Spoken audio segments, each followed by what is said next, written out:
Hello students, आज अपने इस वीडियो में मैं आपको मैंने आपको पिछले दो वीडियोस में कुछ स्पेशल एंट्रीज़ बनानी सिखाई थी उनके क्वेश्चन कराने जा रहा हूँ। ध्यान से आपने इन क्वेश्चंस को देखना है और फिर जो क्वेश्चंस आपको इनके बेस पर दिए जाएंगे उन क्वेश्चंस को आपने सॉल्व करना है। देखिए, सबसे पहले मैं आपको एक एग्जाम्पल करा रहा हूँ। Pass journal entries for the following. Received ₹2000 from Subhash which were written off as bad डेप्ट in the previous year. Subhash से 2000 रुपये प्राप्त हुए जो आपने पिछले वर्ष में उसके खाते में डूबत ऋण के रूप में लिख दिए थे। यानी आपने उन पैसों को डूबा हुआ मान लिया था और वो पैसे आपको प्राप्त हो गए हैं। तो ऐसे हम पैसों को बोलते हैं बैड डेप्ट रिकवर्ड। तो बैड डेप्ट रिकवर्ड की मैंने एंट्री आपको बनानी सिखाई थी। देखो, ये एंट्री बनती है बैड डेप्ट रिकवर्ड की। बैड डेप्ट रिकवर्ड की entry, cash account debit to bad डेप्ट रिकवर्ड अकाउंट। तो आपने यही एंट्री पास करनी है इसमें। देखो सॉल्यूशन में, cash account debit to bad डेप्ट रिकवर्ड अकाउंट, इसका अमाउंट आ जाएगा 2000 जितना आपको क्वेश्चन के अंदर दिया हुआ है। इसके बाद सेकंड एंट्री आपको दी गई है सैलरी ड्यू टू क्लर्क ₹5000। यानी 5000 रुपये सैलरी क्लर्क के ड्यू है, देनी है, बकाया है। इसको हम आउटस्टैंडिंग सैलरी बोलेंगे। यानी जो खर्चा ड्यू होता है उसको आउटस्टैंडिंग बोला जाता है। तो आउटस्टैंडिंग एक्सपेंस की मैंने एंट्री आपको बनानी सिखाई थी। आउटस्टैंडिंग एक्सपेंस की एंट्री ये थी। देखो, expense account debit to outstanding expense account. यहाँ पे आपने एक्सपेंस का नाम लिखना है। अगर क्वेश्चन के अंदर सैलरी दे रखी है तो यहाँ लिखेंगे salary account debit to outstanding salary account. जो भी एक्सपेंस का नाम होगा वो आपने एक्सपेंस के जगह पर आपने लिखना है। तो देखो एंट्री ये बनेगी salary account debit to outstanding salary account. यानी एक्सपेंस का नाम हमने वहाँ पर लिख दिया सैलरी। तो इस प्रकार से एंट्री बनती है। इसके बाद अगला है out of the rent paid this year ₹1000 is related to next year. कि इस वर्ष चुकाए गए किराए में से 1000 रुपये अगले वर्ष से संबंधित हैं। यानी आपने जो इस साल किराया चुकाया है उसमें 1000 रुपये आपने अगले साल के भी चुका दिए। तो इनको हम बोलते हैं प्रीपेड एक्सपेंस, पूर्वदत्त व्यय। इसके बारे में भी मैंने आपको बताया था। और पूर्वदत्त प्रीपेड एक्सपेंस की एंट्री देखो ये बनी हुई है। प्रीपेड एक्सपेंस, पूर्वदत्त व्यय, जो एक्सपेंस आप एडवांस में चुका देते हो। तो एंट्री बनती है इसकी prepaid expense account debit to expense account. यहाँ भी आपने एक्सपेंस का नाम लिखना है जो भी आपका एक्सपेंस दिया होगा। तो जैसे इसमें किराए की एंट्री है रेंट की, तो आपने रेंट लिखना है word prepaid rent account debit to rent account entry बनेगी आपकी। देखो, prepaid rent account debit to rent account. Expense की जगह आपने क्या लिख दिया? रेंट लिख दिया, उस एक्सपेंस का नाम लिख दिया बस। ऐसे ही अगली एंट्री है provide 10% depreciation on furniture costing ₹5000। आपने 5000 के फर्नीचर पर 10% डेप्रिसिएशन लगाना है। तो डेप्रिसिएशन की भी मैंने आपको एंट्री सिखाई थी। देखो डेप्रिसिएशन की ये एंट्री थी depreciation account debit to asset account. यहाँ पे एसेट का नाम आ जाएगा अगर जो भी एसेट आपको दी गई होगी। जैसे इस क्वेश्चन में हमने एसेट है हमारी फर्नीचर, फर्नीचर के ऊपर आपने डेप्रिसिएशन लगाना है तो फर्नीचर आ जाएगा एसेट की जगह। तो एंट्री देखो क्या बनेगी, depreciation account debit to furniture account. तो इसका अमाउंट कैसे भरोगे आप? 5000 का 10% निकालोगे, 5000 की गुणा 10/100 करके, तो ये आएगा 500। इस प्रकार से इसका अमाउंट कैलकुलेट होगा। इसके बाद है अगली entry provide 12% interest on capital. और कैपिटल का अमाउंट दे रखा है आपको 1 लाख। 1 लाख के ऊपर आपने इंटरेस्ट ऑन कैपिटल लगाना है। तो इंटरेस्ट ऑन कैपिटल की एंट्री देखो ये मैंने सिखाई थी यहाँ पर, पूंजी पर ब्याज, इंटरेस्ट ऑन कैपिटल, ये एंट्री लिखी हुई है इसकी। Interest on capital account debit to capital account. तो सेम यही एंट्री बनाओगे आप, interest on capital account debit to capital account. और इसमें अमाउंट कैसे निकालोगे? 1 लाख का 12%, 1 लाख गुना 12/100 करके, तो ये आएगा 12000, 12000 इसका अमाउंट आएगा।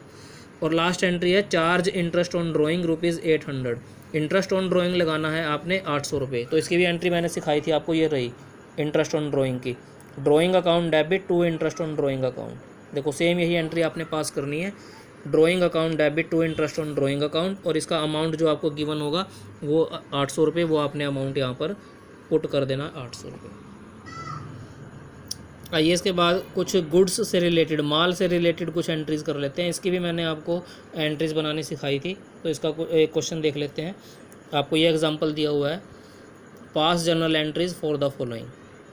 देखिए, proprietor withdrew for his personal use cash 2000, goods worth ₹1000। यानी जो प्रोप्राइटर है, व्यवसाय का स्वामी है, उसने निजी प्रयोग के लिए 2000 रुपये नकद और 1000 रुपये का माल व्यवसाय से निकाल लिया। तो ये उसने पर्सनल यूज़ के लिए निकाला है। तो पर्सनल यूज़ के लिए जो भी पैसा निकाला जाता है, जो भी माल निकाला जाता है, उसको हम बोलते हैं ड्राइंग। और ड्राइंग होता है खर्चा, तो ड्राइंग को करते हैं हम डेबिट। तो एंट्री बनेगी drawing account debit to cash account. देखो इसने कुछ कैश भी निकाला है, 2,000 रुपये नकद निकाले हैं उसने, कैश 2,000, तो कैश अकाउंट को क्रेडिट करेंगे, कैश हमारे पास से गया। और देखो इसने माल भी निकाला है, 1,000 रुपये का माल, गुड्स निकाली हैं, तो यहाँ पर लिखेंगे टू परचेज अकाउंट। देखो एंट्री ये थी इसकी, drawing account debit to purchase account. जब ये केवल माल का आहरण करने की थी, गुड्स निकालने की थी, इसमें कैश वाली एंट्री हमने क्वेश्चन के हिसाब से प्लस कर दी है। तो ये एंट्री बन गई drawing account debit to cash account to purchase account, क्योंकि उसने कैश भी निकाला और माल भी निकाला। अगर खाली माल निकाला होता तो टू परचेज आता है यहाँ पर, अगर खाली कैश निकालना होता तो टू कैश आता केवल यहाँ पर। अब दोनों चीज़ें निकाल ली हैं तो दोनों आएंगी क्रेडिट में, क्योंकि दोनों चीज़ें बिजनेस से गई हैं। इनका अमाउंट फिल कर देंगे, कैश में 2,000 आ जाएगा, 2,000 निकाल ले, गुड्स में 1,000 आ जाएगा, परचेज में 1,000 का माल निकाला, और दोनों का टोटल 3,000 ड्राइंग में, यानी कुल कितने पैसे निकाले उसने, 3,000 रुपये निकाले हैं। इसके बाद अगली एंट्री है 5,000 रुपये का माल दान में दिया, goods ₹5,000 were given away as charity. तो देखो चैरिटी, दान में दिया अगर गया माल, इसकी एंट्री बताई थी मैंने, charity account debit to purchase account. तो सेम यही एंट्री बनेगी, charity account debit to purchase account. Solution में देख लो, charity account debit to purchase account, amount इसका जो भी दिया होगा 5,000 वो फिल कर देंगे आप।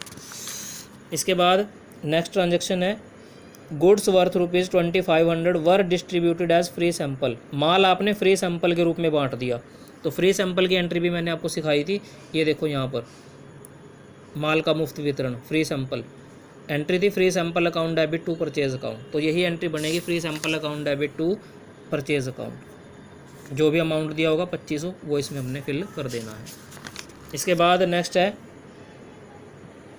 एक कर्मचारी द्वारा 5,000 रुपये का माल और 2,000 रुपये नकद चुरा लिए गए, यानी 5,000 रुपये का तो माल चुरा लिया उसने, स्टोलन कर लिया। Goods ₹5,000, cash ₹2,000 were stolen by an employee. तो माल चोरी हो गया, तो चोरी होने की एंट्री मैंने बताई थी आपको, लॉस बाय थेफ्ट। तो loss by theft account debit to purchase account, ये एंट्री बनेगी माल चोरी होने के लिए।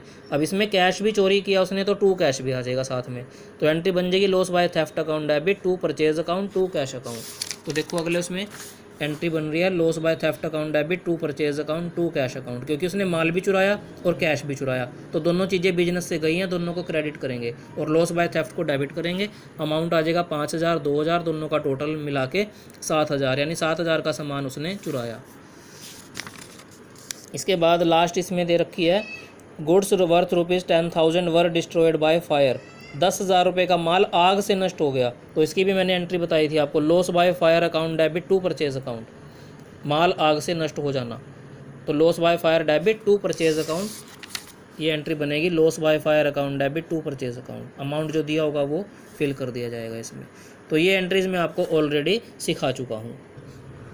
उम्मीद है आपको ये क्वेश्चन समझ में आए होंगे। इस साथ के जो भी क्वेश्चन आपको दिए जाएंगे वो क्वेश्चन आपने सॉल्व करने होंगे इसी बेस पर। अगर किसी स्टूडेंट को इसमें कोई डाउट रहेगा तो वो प्लीज़ मेरे से अपने डाउट क्लियर करेगा। थैंक यू, धन्यवाद।